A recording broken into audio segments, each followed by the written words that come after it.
Hello good morning साथियों, स्वागत है आप सभी का आपके अपने परिवार एमएस ज्ञान एकेडमी में। दोस्तों, आज है संडे और संडे को यूपीएसआई परीक्षा के लिए मॉक टेस्ट आता है आरडब्ल्यूए के प्लेटफॉर्म पर।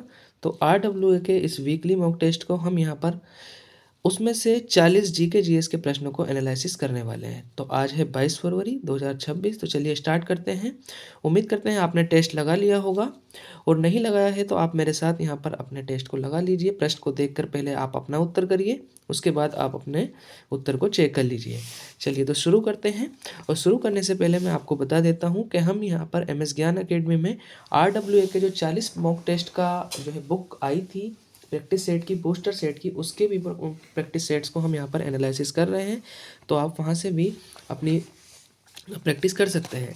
तो चलिए शुरू करते हैं। पहला प्रश्न क्या है आज के टेस्ट का? देखिए, ये है आपका यूपीएसआई मॉक टेस्ट 22 फरवरी 2026। ठीक है। और आपको मैं बता दूं आप हमारे एमएस ज्ञान एकेडमी टेलीग्राम चैनल को भी ज्वाइन कर लीजिए। आप यूज़र नेम लिख करके पहुंच सकते हैं, या फिर इस क्यूआर कोड को स्कैन करके भी चैनल पर पहुंच सकते हैं। चलिए तो स्टार्ट करते हैं। पहला प्रश्न क्या है हमारा? ठीक है, क्वेश्चन नंबर 1 क्या है आज का? चलिए आइएगा। पहला प्रश्न है कि मॉब लिंचिंग के मामले में जब 5 या अधिक व्यक्तियों का समूह हत्या करता है तो बीएनएस की किस धारा के तहत सजा का प्रावधान किया गया है? देखिएगा, बीएनएस आपका 2023 में भारत में इंट्रोड्यूस हुआ है, जो कि आईपीसी इंडियन पेनल कोड को रिप्लेस करता है, जो कि 1860 का था। ठीक है। भारतीय न्याय संहिता इसकी फुल फॉर्म है। जब 5 व्यक्ति या अधिक व्यक्तियों का समूह हत्या करता है तो उनके लिए जो सजा का प्रावधान किया गया है वो बीएनएस की धारा 103 और क्लोज 2 में कहा गया है सेक्शन 103 क्लोज 2 में 5 या अधिक व्यक्तियों का समूह द्वारा हत्या के मामले के जो है सजा का प्रावधान किया गया है। बीएनएस में 20 अध्याय हैं और आपकी 358 धाराएं हैं। ठीक है। तो ये आपको यहाँ से फैक्ट क्लियर हो गया होगा। नेक्स्ट क्वेश्चन पर चलते हैं। 42वां प्रश्न है, राष्ट्रीय एकता परिषद की पहली बैठक किस वर्ष आयोजित की गई थी? ऑप्शन है आपके सामने 1947, 1986, 1971 या 1962। तो देखिए, भारत में जातिवाद, संप्रदायवाद और क्षेत्रवाद से निपटने के लिए, इन समस्याओं के समाधान के लिए 1961 ईस्वी में आपकी भारतीय एकता परिषद का गठन किया जाता है। तत्कालीन प्रधानमंत्री पंडित जवाहरलाल नेहरू की के द्वारा उनकी अध्यक्षता में 2 से 3 जून को जो है इसकी पहली बैठक होती है नई दिल्ली में 1962 ईस्वी में। डी ऑप्शन इसका करेक्ट हो जाएगा। तीसरा प्रश्न है, राजीव गांधी सरकार ने 1986 में पंचायती राज संस्थाओं के बारे में अध्ययन करने के लिए कौन सी समिति की नियुक्ति की? देखिए, पंचायती राज की अगर हम बात करें तो 1957 में पहली समिति बनी थी बलवंत राय मेहता समिति, जिसने त्रिस्तरीय पंचायती राज व्यवस्था की सिफारिश की थी। उसके बाद आपकी 1977 में बनती है अशोक मेहता समिति, जिसने द्विस्तरीय पंचायती राज व्यवस्था की सिफारिश की थी। फिर आपकी 1985 में बनी थी GV के राव समिति। ठीक है, GV के राव समिति। उसके बाद बनती है आपकी LM सिंघवी समिति 1986 में। तो आपका सही आंसर क्या हो जाएगा? 1986 में जो बनने वाली समिति थी वो कौन सी थी? LM सिंघवी समिति आंसर हो जाएगा आपका ए। और ये राजीव गांधी जी की सरकार में बनी थी। इस समिति ने पंचायतों को संवैधानिक मान्यता देने की सिफारिश की और न्याय पंचायत के गठन की भी सिफारिश की थी।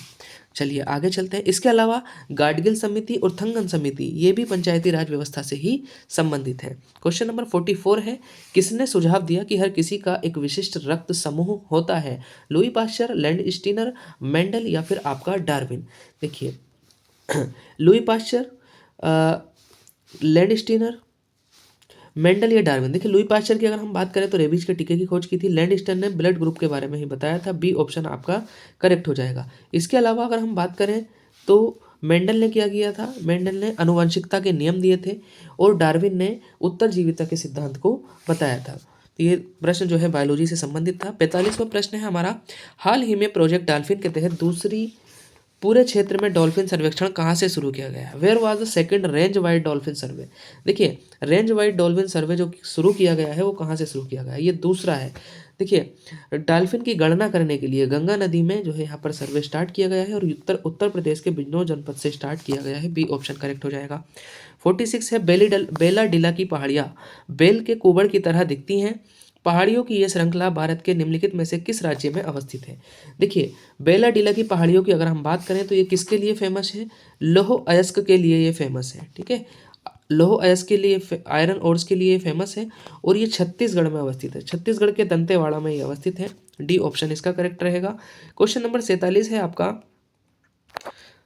महिला आयोग के अध्यक्ष, राष्ट्रीय महिला आयोग के अध्यक्ष का चुनाव राज्यसभा सदस्यों द्वारा किया जाता है, चुनाव लोकसभा सदस्यों द्वारा किया जाता है, का चुनाव एनजीओ द्वारा किया जाएगा, को केंद्र सरकार द्वारा नामित किया जाएगा। देखिए, राष्ट्रीय महिला आयोग के अध्यक्ष की अगर हम बात करें तो महिला आयोग की जो स्थापना हुई थी वो आपकी कब हुई थी?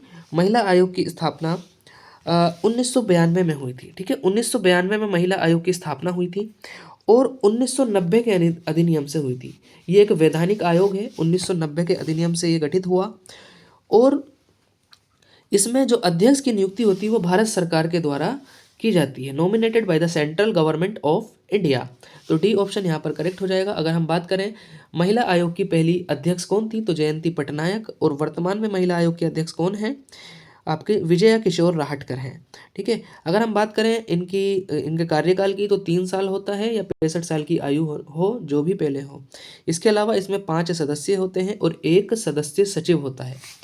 चलिए, question number 48, under the prevention of corruption act 1988 लोक सेवक द्वारा रिश्वत लेना किस धारा के अंतर्गत दंडनीय है? ठीक है, taking a bribe by public servant is punishable under which section? तो ये आपका भ्रष्टाचार निवारण अधिनियम 1988 का है। इसकी धारा अगर हम बात करें, इसकी धारा 7 के तहत लोक सेवक के, ठीक है, आपका लोक सेवक के द्वारा रिश्वत लेने से संबंधित है। ठीक है, तो धारा 7 इसका आंसर हो जाएगा। नेक्स्ट क्वेश्चन है क्वेश्चन नंबर 49, निम्नलिखित में से कौन सा अम्ल सिरके में मौजूद रहता है? देखिए, एसिटिक अम्ल ही सिरके में मौजूद रहता है। ए ऑप्शन सही हो जाएगा। तो आपका ऑप्शन तो ए हो गया है। लैक्टिक एसिड ये आपका दही में और दूध में होता है। साइट्रिक एसिड आपका किस में होता है? ये संतरे में और नींबू में होता है। और ऑक्सैलिक एसिड कहाँ पर होता है? ये आपका टमाटर में होता है। नेक्स्ट है क्वेश्चन नंबर 50 है हमारा, golden revolution is related to the production of what? स्वर्ण क्रांति का संबंध किसके उत्पादन से है? दालें, जूट, बागवानी और शहद या बहुमूल्य खनिज? देखिए, अगर हम बात करें जो हमारी स्वर्ण क्रांति है या गोल्डन रिवॉल्यूशन है, इसका संबंध जो है वो शहद और बागवानी उत्पादन से है। सी ऑप्शन इसका करेक्ट हो जाएगा। जूट के उत्पादन से कौन सी क्रांति संबंधित है? आपकी गोल्डन फाइबर रिवॉल्यूशन। ठीक है, स्वर्ण रेशा क्रांति। दालों से आपका प्रोटीन रिवॉल्यूशन है। चलिए आगे चलते हैं। नेक्स्ट क्वेश्चन, हाल ही में किस देश के उप प्रधानमंत्री रादोस्लाव सिकोरस्की भारत दौरे पर आए थे? तो रादोस्लाव सिकोरस्की ये किस देश के उप प्रधानमंत्री थे जो कि भारत दौरे पर आए? ये पोलैंड के उप प्रधानमंत्री थे। बी ऑप्शन करेक्ट रहेगा। क्वेश्चन नंबर 52 है, कांगो घाटी किस महाद्वीप में पाई जाती है? देखिए, कांगो घाटी की अगर हम बात करें, एशिया, अफ्रीका, उत्तरी अमेरिका या ऑस्ट्रेलिया, तो कांगो घाटी आपकी सेंट्रल अफ्रीका में पाई जाती है और democratic Republic of Congo DRC की सीमा पर अवस्थित है। तो बी ऑप्शन करेक्ट हो गया। नेक्स्ट क्वेश्चन हमारा मौलिक अधिकार से है, के मौलिक अधिकार के प्रतिबंध के तहत सरकार कुछ स्थितियों में हथियारों के बिना हो रही शांतिपूर्ण सभा को सीमित कर सकती है? देखिए, कौन से मौलिक अधिकार? 6 प्रकार के मौलिक अधिकार हैं। समानता का अधिकार, स्वतंत्रता का अधिकार, शोषण के विरुद्ध अधिकार, धार्मिक स्वतंत्रता का अधिकार, शिक्षा और संस्कृति संबंधी अधिकार, संवैधानिक उपचारों का अधिकार। अगर हम यहाँ पर बात करें, जो स्वतंत्रता के मौलिक अधिकार के प्रतिबंध के तहत, ठीक है, स्वतंत्रता का जो मौलिक अधिकार है, जो आर्टिकल आपका 19 में वाक और अभिव्यक्ति की स्वतंत्रता के अंतर्गत 6 प्रकार की स्वतंत्रताएं दी गई हैं। उसमें, ठीक है, अगर शांतिपूर्ण सभा हो रही है तो उसको भी यहाँ पर सीमित किया जा सकता है। किस पहलू को देखते हुए? आपका भारत की संप्रभुता और अखंडता के हित में और सार्वजनिक व्यवस्था को देखते हुए शांतिपूर्ण सभा को भी सीमित किया जा सकता है। क्वेश्चन नंबर 54 है, भारतीय संविधान की 7वीं अनुसूची के संदर्भ में संक्रामक या संसर्गज रोगों का विषय, ठीक है, आपका इन्फेक्शियस और कंटेजियस डिजीजेस किसके अंतर्गत है ये आपका? राज्य सूची, संघ सूची, अवशिष्ट शक्तियाँ या समवर्ती सूची? देखिए, अगर हम जन स्वास्थ्य और स्वच्छता की बात करें तो राज्य सूची के अंतर्गत है, लेकिन संक्रामक या संसर्गज रोगों की अगर हम बात करें तो इसको समवर्ती सूची में रखा गया है। इस पर कानून बनाने का अधिकार संसद और राज्य विधानमंडल दोनों का होता है। हालांकि जन स्वास्थ्य और स्वच्छता यानी हेल्थ का और आपका जो सब्जेक्ट है ये आपका राज्य सूची में रखा गया है। तो ये इसका एग्जाम यहाँ पर क्या हो गया, इसका अपवाद हो गया है। नेक्स्ट क्वेश्चन है क्वेश्चन नंबर 55। हिंदू पौराणिक कथाओं के अनुसार भगवान श्री राम अयोध्या के शासक थे, जो कि किसकी राजधानी थी? देखिए, अयोध्या किसकी राजधानी थी? अयोध्या आपकी कौशल देश की राजधानी थी। तो आंसर क्या हो जाएगा यहाँ पर? अयोध्या जो राजधानी थी वो कौशल की थी। अयोध्या को साकेत भी कहा जाता था। ठीक है, अयोध्या में इक्ष्वाकु वंश के राजाओं का शासन रहा है। नेक्स्ट क्वेश्चन है आपका 56। आयकर अधिनियम की किस धारा के तहत कृषि आय को मुक्त रखा गया है? देखिए, आयकर अधिनियम आपका कब का है? 1961 का है, इनकम टैक्स एक्ट। इसकी किस धारा के तहत कृषि आय को कर मुक्त रखा गया है?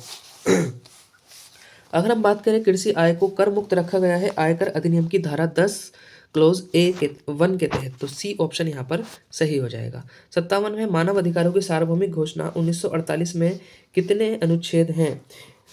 देखिए, मानव अधिकारों की सार्वजनिक घोषणा की अगर हम बात करें तो 10 दिसंबर 1948 को ये घोषणा रखी गई या की गई। और किसने की थी? ये यूनाइटेड नेशन जनरल असेंबली के अंतर्गत ये हुआ था। और इसमें कितने अनुच्छेद रखे गए हैं? इसमें 30 अनुच्छेद रखे गए हैं। आंसर आपका हो जाएगा यहाँ पर, ठीक है, आंसर आपका हो जाएगा यहाँ पर आपका डी 30। नेक्स्ट क्वेश्चन है क्वेश्चन नंबर 58। हाल ही में महात्मा नामक पुस्तक का विमोचन किसने किया? देखिए, महात्मा नामक पुस्तक का जो विमोचन किया है वो नमो पुस्तक महोत्सव में दिल्ली में किया गया है। और नमो पुस्तक महोत्सव जो कि पहला महोत्सव था, ये आपका डॉक्टर जितेंद्र सिंह ने इसका विमोचन किया है यानी लॉन्च किया है इस बुक को। क्वेश्चन नंबर 59 है, निम्नलिखित में से किस मामले में निर्णय के कारण संविधान में पहला संशोधन हुआ था?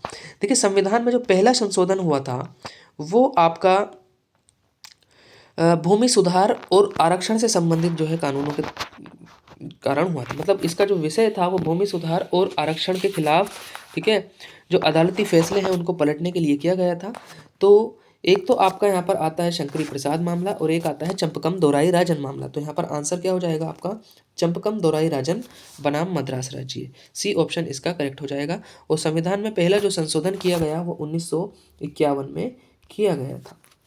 Next question. और इसके अलावा 1951 के संशोधन के साथ ही संविधान में 9वीं अनुसूची जोड़ी गई थी।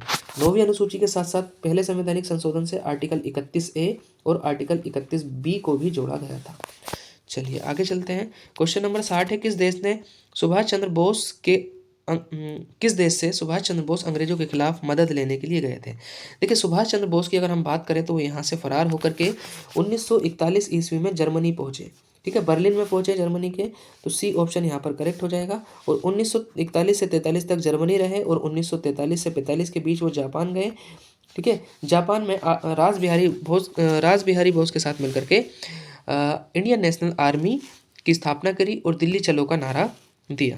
नेक्स्ट क्वेश्चन है आपका 61। भारत में जनसंख्या की दृष्टि से सबसे बड़ा लोकसभा निर्वाचन क्षेत्र कौन सा है? देखिए, जनसंख्या की दृष्टि से अगर सबसे बड़े लोकसभा निर्वाचन क्षेत्र की बात की जाए तो आपका है उन्नाव है क्या, मल्काजगिरी, कच्छ या चांदनी चौक? तो मल्काजगिरी जो कि तेलंगाना में है, हैदराबाद के निकट, वहाँ पर जो है लगभग 41,50,000 जो है यहाँ पर मतदाता हैं। चलिए आगे चलते हैं। सबसे बड़े क्षेत्रफल की दृष्टि से अगर हम बात करें तो लद्दाख हो जाएगा। 62 है आपका विदेशी भूमि में तैनात राजदूत और उच्चायुक्त का प्रतिनिधित्व करते हैं। किसका प्रतिनिधित्व करते हैं? देखिए, जो विदेशी भूमि में भारत के राजदूत होते हैं और उच्चायुक्त होते हैं वो किसका प्रतिनिधित्व करते हैं? मंत्रिमंडल का, संसद का, प्रधानमंत्री का या राष्ट्रपति का? तो वो यहाँ पर राष्ट्रपति का प्रतिनिधित्व करते हैं, क्योंकि राष्ट्रपति भारत में कार्यपालिका का प्रमुख होता है और समस्त कार्य राष्ट्रपति के नाम से ही किए जाते हैं। डी ऑप्शन इसका करेक्ट हो जाएगा। क्वेश्चन नंबर 63 है, लंगड़ा उत्तर प्रदेश में उगाई जाने वाली किस फल का की प्रसिद्ध किस्म है? ओहो, देखिए, लंगड़ा की अगर हम बात करें तो ये आम की प्रमुख फसल है। लंगड़ा बनारसी, जब आम का सीजन चलता है तो बहुत बिकता है मार्केट में लंगड़ा बनारसी। और ये लंगड़ा की जो आम की फसल है या किस्म है, इसको सहारनपुर और वाराणसी में सबसे ज़्यादा उत्पादित किया जाता है। तो ये आम की फसल है, ए ऑप्शन इसका सही हो जाएगा। इसके अलावा हम बात करें, दशहरी भी आम की ही वैरायटी है और ये कहाँ पर है? आपकी लखनऊ के मलियाबादी दशहरी वो सबसे ज़्यादा फेमस है। नेक्स्ट क्वेश्चन है आपका 64। आतंकवाद का मुकाबला करने के लिए विशेषीकृत सैन्य दल के रूप में राष्ट्रीय सुरक्षा गार्ड जो राष्ट्रीय सुरक्षा गार्ड इकाई को गठित किया गया था वो कब किया गया था? 2010, 1984, 2023 या 1948?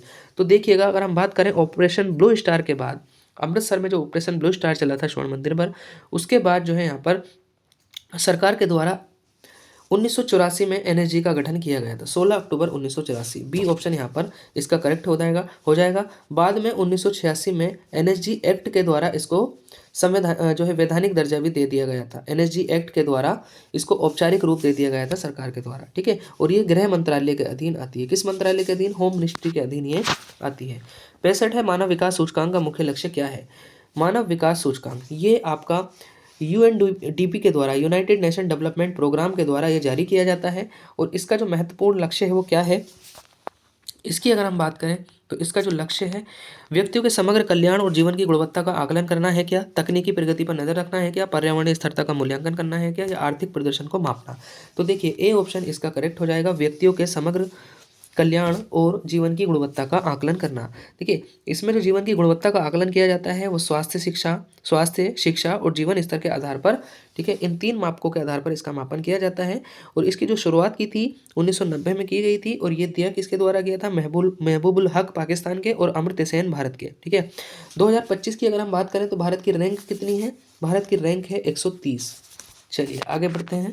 क्वेश्चन नंबर आपका 66वां प्रश्न है, आर्टिकल 31A को भारतीय संविधान में समाविष्ट किया गया था, किसके द्वारा? तो मैंने अभी पीछे आपको बताया, पहले संवैधानिक संशोधन अधिनियम 1951 के द्वारा। इसको क्यों इंट्रोड्यूस किया गया था? इसको भूमि सुधार कानूनों के संरक्षण के लिए 31A यहाँ पर इंट्रोड्यूस किया गया। चलिए नेक्स्ट क्वेश्चन है, क्वेश्चन नंबर 67। निम्नलिखित में से कौन सा मामला भारत के नियंत्रक और महालेखा परीक्षक की जांच पड़ताल की वजह से विवादों में नहीं आया?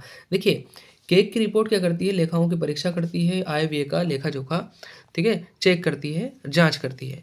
केक, अगर हम केक करते हैं, अगर हम बात करें केक का प्रावधान भारत के संविधान के आर्टिकल 148 में है, और आर्टिकल 148 से 51 तक दिया गया है। इनमें कोयला खान आवंटन मामला, बोफोर्स तोप मामला, सत्यम कंप्यूटर्स मामला, 2G स्पेक्ट्रम मामला। तो इसमें जो आपका सत्यम कंप्यूटर्स मामला है, ये आपका केक की रिपोर्ट के से जो है सामने नहीं आया था, ये सेबी और एनआईए की जांच वगैरह से सामने आया था। तो सी ऑप्शन इसका करेक्ट हो जाएगा। क्वेश्चन नंबर 68 क्या है? बीएनएसएस में भगोड़े अपराधियों के खिलाफ उनकी अनुपस्थिति में ट्रायल चलाने का प्रावधान किस धारा में दिया गया है? किस धारा में दिया गया है जी? बीएनएसएस में, भारतीय नागरिक सुरक्षा संहिता, ठीक है, बीएनएसएस। ये क्या है? ये आपका सीआरपीसी क्रिमिनल प्रोसीजर कोड को रिप्लेस करती है। धारा 82, धारा 144, धारा 356 या धारा 401? तो इसमें जो आपकी धारा 356 है, ये अपराधी की मौजूदगी के बिना उस पर ट्रायल चलाने का प्रावधान करती है। नेक्स्ट क्वेश्चन है आपका 69, उत्तर प्रदेश के किस जिले में शेरा नृत्य मनाया जाता है? तो शेरा नृत्य यूपी के किस जिले में मनाया जाता है? अमेठी, अयोध्या, ललितपुर या बिजनौर, ठीक है। तो बिजनौर में भी हमने देखा डाल्फिन गणना शुरू हुई है बिजनौर से। अमेठी जो है आपका यूपी में ज़िला है, लखनऊ के निकट है। अयोध्या और ललितपुर, तो यहाँ पर ललितपुर आपका सही आंसर हो जाएगा। ललितपुर जो कि बुंदेलखंड वाले क्षेत्र में अवस्थित है, ठीक है।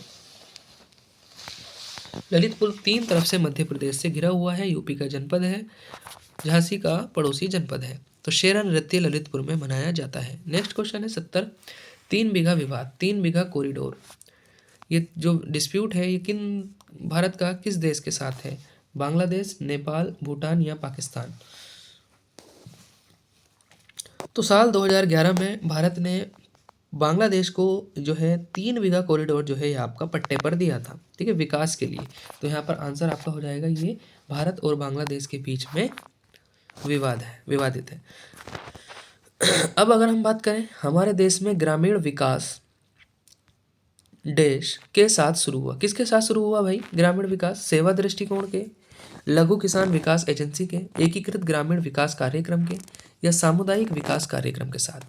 तो हम बात करें, भारत में सामुदायिक जो विकास कार्यक्रम शुरू हुआ है, भारत में जो ग्रामीण विकास शुरू हुआ है वो सामुदायिक विकास कार्यक्रम के साथ शुरू हुआ है। डी ऑप्शन इसका सही हो जाएगा।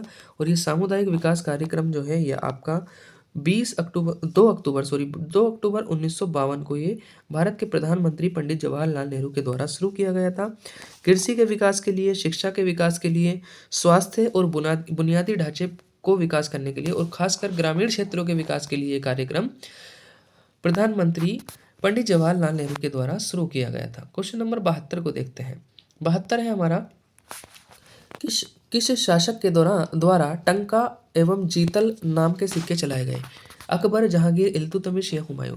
जो दिल्ली सल्तनत का वास्तविक संस्थापक था इल्तुतमिश, उसके द्वारा यहाँ पर टंका और जीतल नामक सिक्के चलाए गए थे। टंका आपका चांदी का होता था और जीतल तांबे का होता था। चलिए नेक्स्ट क्वेश्चन पर चलते हैं। 73वां प्रश्न है, भारत के संविधान के अनुच्छेद 169 के अनुसार राज्य विधान परिषद के गठन का अधिकार किसे होता है? देखिए आर्टिकल 169 की अगर हम बात करें तो विधान परिषद के गठन और यहाँ पर समाप्ति का प्रावधान किया गया है। प्रधानमंत्री, संसद, राष्ट्रपति या राज्य की विधानसभा? तो यहाँ पर राज्य की यहाँ पर संसद के द्वारा, ठीक है, संसद के द्वारा किसी भी राज्य में विधान परिषद के गठन का प्रावधान किया गया है। बी ऑप्शन यहाँ पर आपका करेक्ट हो जाएगा। बी ऑप्शन यहाँ पर सही रहेगा, ध्यान रखेंगे। आर्टिकल 169 और ऐसा प्रस्ताव राज्यसभा में पहले पेश किया जाएगा और वर्तमान में 6 राज्यों में विधान परिषद है, ठीक है। सभी राज्यों में विधान परिषद नहीं है, विधान परिषद उच्च सदन होता है, ठीक है, और स्थायी यहाँ पर आपका उच्च सदन होता है। चलिए आगे चलते हैं राज्यसभा की तरह। क्वेश्चन नंबर 74, भारतीय संविधान में शक्तिशाली केंद्र वाला संघ किस देश के संविधान से ली गई विशेषता है? देखिए अगर हम बात करें यहाँ पर शक्तिशाली केंद्र जो है यहाँ पर केंद्र वाला संघ, तो ये विशेषता भारत में कनाडा के संविधान से ली गई है, ठीक है, कनाडा के संविधान से ली गई है। सी ऑप्शन यहाँ पर करेक्ट हो जाएगा। इसके अलावा हम देखें ऑस्ट्रेलिया के संविधान से क्या लिया गया है, तो समवर्ती सूची ली गई है, संयुक्त बैठक का प्रावधान लिया गया है और प्रस्तावना की भाषा और शैली को ऑस्ट्रेलिया के संविधान से लिया गया है। चलिए आगे चलते हैं। 75, प्रस्तावना में राष्ट्र की एकता और अखंडता शब्दों का उद्देश्य किस मौलिक सिद्धांत को बढ़ावा देना है? देखिए जो प्रस्तावना में हमारा राष्ट्र की एकता और अखंडता ये दिए गए हैं। तो अगर हम प्रस्तावना की बात करें तो ये 13 दिसंबर 1946 में पंडित जवाहरलाल नेहरू द्वारा पेश संविधान सभा में उद्देश्य प्रस्ताव पर आधारित है। राष्ट्र की एकता और अखंडता सुनिश्चित करने वाली बंधुता बढ़ाने के लिए, तो आप जब संविधान की प्रस्तावना पढ़ेंगे तो उसमें पढ़ेंगे कि राष्ट्र की एकता और अखंडता सुनिश्चित करने वाली बंधुता बढ़ाने के लिए, तो आपका फ्रेटर्निटी यानी भाईचारा और बंधुता बढ़ाने के लिए सी ऑप्शन यहाँ पर करेक्ट हो जाएगा। अगर न्याय की बात करें तो हम भारत के संविधान में की प्रस्तावना में 3 प्रकार के न्यायों का जिक्र किया गया है, सामाजिक, आर्थिक और राजनीतिक न्याय, ठीक है। संप्रभुता की अगर हम बात करें तो भारत का जो है सत्ता का जो स्वरूप है वो संप्रभु है, लोकतांत्रिक गणराज्य है, समाजवादी है और पंथ निरपेक्ष है। समता की अगर हम बात करें तो राष्ट्र की एकता और अखंडता सुनिश्चित करने वाली बंधुता और यहाँ पर विचार, अभिव्यक्ति, विश्वास, धर्म और उपासना की स्वतंत्रता का प्रावधान किया गया है, ठीक है। चलिए आगे चलते हैं। क्वेश्चन नंबर 76 है, कंप्यूटर की स्मृति का मापन किया जाता है किसके द्वारा? वोल्ट्स के द्वारा, एम्पियर के द्वारा, बिट्स के द्वारा या ओम्स के द्वारा? वोल्ट्स के द्वारा अगर हम बात करें तो पोटेंशियल डिफरेंस यानी विभवांतर को मापा जाता है, एम्पियर के द्वारा इलेक्ट्रिक करंट यानी विद्युत धारा को मापा जाता है और बिट्स के द्वारा यहाँ पर कंप्यूटर की स्मृति का मापन किया जाता है। सी ऑप्शन इसका करेक्ट हो जाएगा। ओम्स के द्वारा हम यहाँ पर प्रतिरोध को मेजर करते हैं, रेजिस्टेंस को। चलिए 70वां प्रश्न है आपका, मॉडल पुलिस अधिनियम 2006 की धारा 13 के अनुसार पुलिस सर्कल के थाना प्रभारी के रूप में नियुक्त अधिकारी का सामान्य न्यूनतम कार्यकाल कितना होता है? देखिएगा जो मॉडल पुलिस अधिनियम है हमारा 2006 का है, इसकी धारा 13 के अनुसार पुलिस सर्कल के थाना प्रभारी के रूप में नियुक्त अधिकारी का सामान्य न्यूनतम कार्यकाल कितना होगा? तो थाना प्रभारी कौन होते हैं? आपके एसएचओ, स्टेशन हाउस ऑफिसर, इनका जो न्यूनतम कार्यकाल होता है वो 2 साल होता है। सी ऑप्शन इसका करेक्ट हो जाएगा। क्वेश्चन नंबर आपका 78 क्या है? 78 है, भारतीय संविधान का अनुच्छेद 243(a) किससे संबंधित है? 243(a) की अगर हम बात करें तो ये किससे संबंधित है? पंचायतों की संरचना से है क्या, ग्राम सभा से, पंचायतों का गठन से या पंचायतों के चुनाव से? तो अगर हम 9वें भाग की बात करें भारत के संविधान के 9वें भाग में आर्टिकल 243 से 243(o) तक, ठीक है, इनको जोड़ा गया 73वें संवैधानिक संशोधन अधिनियम के माध्यम से। 243(a) में आपका क्या है? ग्राम सभा, ठीक है। बी ऑप्शन यहाँ पर इसका करेक्ट हो जाएगा, ग्राम सभा है 243(a) में। आगे चलते हैं। क्वेश्चन नंबर आपका 79 क्या है? काराकोरम राजमार्ग जोड़ता है। जो काराकोरम श्रेणी है वो आपकी किसकी है? ट्रांस हिमालय की, ठीक है, हिमालय पार की श्रेणी है काराकोरम। लद्दाख और जास्कर, ये तीनों श्रेणियाँ। काराकोरम राजमार्ग किसको जोड़ता है? भारत और चीन को, पाकिस्तान और चीन को, भारत और सोवियत संघ को, पाकिस्तान और अफगानिस्तान को। तो पाकिस्तान और चीन को ये काराकोरम राजमार्ग जोड़ता है। पाकिस्तान के काशगर, चीन के काशगर और पाकिस्तान के थाकोर क्षेत्र को ये जोड़ता है। ठीक है, ये दुनिया की सबसे ऊंची पक्की अंतर्राष्ट्रीय सड़क भी है और ये चाइना के सीपेक प्रोग्राम के तहत जो है यहाँ पर बनाई गई है। चाइना पाकिस्तान इकोनॉमिक कॉरिडोर के तहत ये बनाई गई है। तो इसका आंसर क्या हो जाएगा? पाकिस्तान और चाइना। 80वां प्रश्न है, वो अपॉइंट्स द डिस्ट्रिक्ट जजेस इन अ स्टेट। राज्य में जिला न्यायाधीशों की नियुक्ति कौन करता है? जिला न्यायाधीशों की अगर नियुक्ति की हम बात करें तो राज्य में जिला न्यायाधीशों की नियुक्ति कौन करता है? तो यहाँ पर आपका देखिएगा, सुप्रीम कोर्ट के जज, राज्य के मुख्यमंत्री, राज्यपाल या भारत के मुख्य न्यायाधीश। तो राज्य में जिला न्यायाधीशों की नियुक्ति जो की जाती है वो आर्टिकल 233 के अनुसार राज्यपाल के द्वारा की जाती है, हाई कोर्ट के परामर्श से। ठीक है, उच्च न्यायालय के परामर्श से आर्टिकल 233 के तहत राज्यों में जिला न्यायाधीशों की नियुक्ति राज्यपाल के द्वारा की जाती है। तो आपका आंसर क्या हो जाएगा? इसका सी आंसर इसका करेक्ट हो जाएगा। चलिए, तो 40 प्रश्न हमारे यहाँ पर क्वेश्चन नंबर 41 से 80 तक दिए हुए थे। उम्मीद करता हूँ आपने, ठीक है, 41 से 80 तक दिए हुए थे। उम्मीद करता हूँ आपने अगर टेस्ट लगाने के बाद इसको देखा होगा तो आप अपने आंसर्स को चेक कर लिए होंगे कि कितने आंसर्स आपके सही हो रहे हैं। ठीक है, अगर आपने टेस्ट नहीं लगाया था तो आपने इसमें जो है यहाँ पर हमारे साथ अच्छे से अपनी प्रैक्टिस कर ली होगी। तो एंड करते हैं वीडियो को। उम्मीद करता हूँ, ठीक है, आपने चैनल को सब्सक्राइब नहीं किया है तो चैनल को सब्सक्राइब कर लेंगे और टेलीग्राम को भी आप हमारे ज्वाइन कर लेंगे। ठीक है, तो MS ज्ञान अकेडमी ये आपका टेलीग्राम चैनल है, इसको आप ज्वाइन कर लीजिए। यहाँ पर हम इम्पोर्टेंट फैक्ट्स, इम्पोर्टेंट कंटेंट जो है परीक्षा की दृष्टि से टू द पॉइंट यहाँ पर हम बीच बीच में आपके साथ शेयर करते रहते हैं। तो ज्वाइन कर लीजिए MS ज्ञान अकेडमी, आप टेलीग्राम पर सर्च करके उस चैनल को सब्सक्राइब कर लीजिए। बहुत बहुत शुक्रिया, मिलते हैं नेक्स्ट वीडियो में। बाय बाय, सभी को धन्यवाद। Thank you so much.